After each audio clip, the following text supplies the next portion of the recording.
In one of her recent videos, Censorship, You're Next, Kassie Dill rants about a number of apparently disparate topics.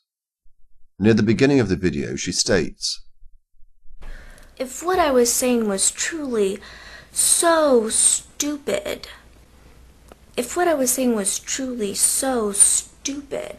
then wouldn't you be able to make a response video to it pointing out my fallacies?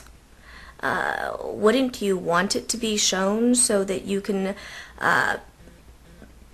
be able to have it as an example of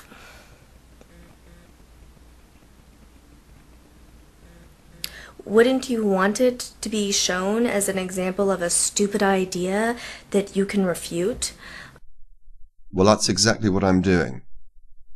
Later in the video, she begins a rant about the death penalty and says, Okay. The reason why I love the death penalty is because it decreases violence. And first of all, as a Christian, we're not allowed to kill ever. The only time you're ever allowed to kill anyone, ever, is when it's instituted by law and it's the death penalty. Like, for example, if it's the law in the land that if you do such and such, you're given the death penalty, then that's fine. That's a good thing. I don't intend to deal with how wrong that statement is as a matter of law, and mention issues such as self-defense, which is a defense to murder in both the UK and the US.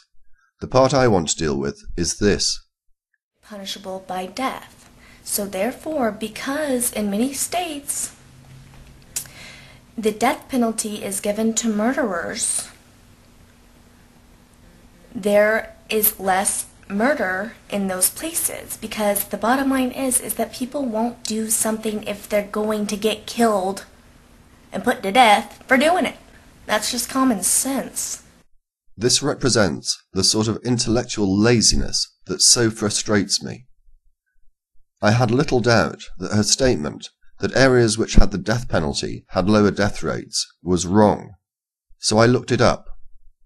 It took me about 2 minutes. You barely even have to read any words. They've set out the answer in a pretty picture. Your common sense is clearly shown to be wrong. The states in the US that do not have the death penalty have lower murder rates. So my question is this. When you have such a mass of information at your fingertips, why are you and others so lazy that you won't take advantage of it? Is it really that you find it too much effort? Or is it because you don't want to find out the truth, in case, as a consequence, you have to change your opinions? Or is it because you simply don't care what the truth is, and will carry on spouting your bullshit regardless? Whatever the reason, it is intellectually lazy and pathetic. That's just common sense.